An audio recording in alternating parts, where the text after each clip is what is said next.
شروع اللہ کا نام لے کر جو بڑا مہربان نہایت رحم والا ہے۔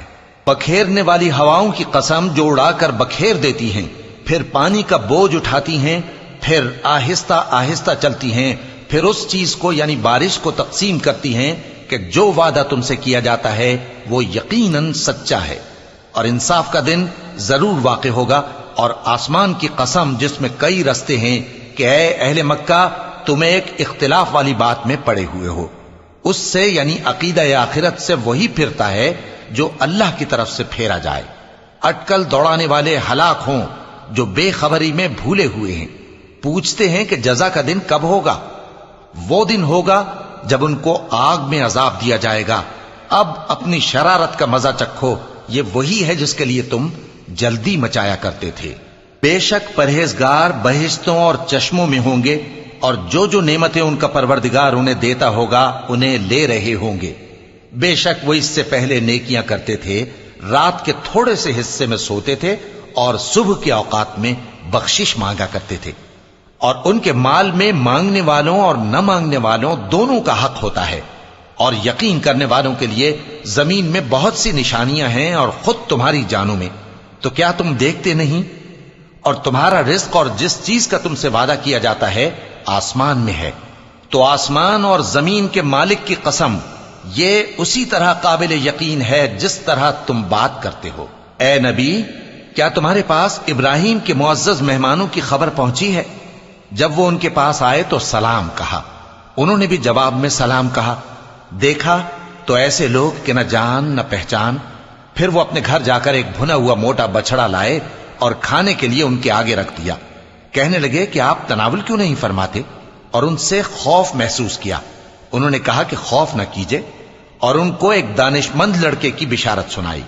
تو ابراہیم کی بیوی چلاتی آئیں اور اپنا منہ پیٹ کر کہنے لگیں کہ ایک تو میں بڑھیا، اوپر سے بانجھ۔ انہوں نے کہا تمہارے پروردگار نے یوں ہی فرمایا ہے، وہ بے شک صاحب حکمت ہے، خبردار ہے۔ ابراہیم نے کہا کہ فرشتوں، اب تمہارا اصل کام کیا ہے؟ انہوں نے کہا کہ ہم گناہگاروں کی طرف بھیجے گئے ہیں تاکہ ان پر گارے کی پتھریاں برسائیں جن پر حد سے بڑھ جانے والوں کے لیے تمہارے پروردگار کے ہاں سے نشان کر دیے گئے ہیں۔ پس وہاں جتنے مومن تھے ان کو ہم نے نکال لیا، پھر اس بستی میں ہم نے ایک گھر کے سوا مسلمانوں کا کوئی گھر نہ پایا، اور جو لوگ عذاب علیم سے ڈرتے ہیں ان کے لیے ہم نے وہاں نشانی چھوڑ دی۔ اور موسیٰ کے حال میں بھی نشانی ہے، جب ہم نے ان کو فرعون کی طرف کھلا ہوا معجزہ دے کر بھیجا تو اس نے اپنی قوت کے گھمنڈ پر منہ موڑ لیا اور کہنے لگا یہ تو جادوگر ہے یا دیوانہ۔ تو ہم نے اس کو اور اس کے لشکروں کو پکڑ لیا اور ان کو سمندر میں پھینک دیا، اور وہ کام ہی قابل ملامت کرتا تھا۔ اور عاد کی قوم کے حال میں بھی نشانی ہے، جب ہم نے ان پر نامبارک ہوا چلائی، وہ جس چیز پر چلتی اس کو ریزہ ریزہ کیے بغیر نہ چھوڑتی۔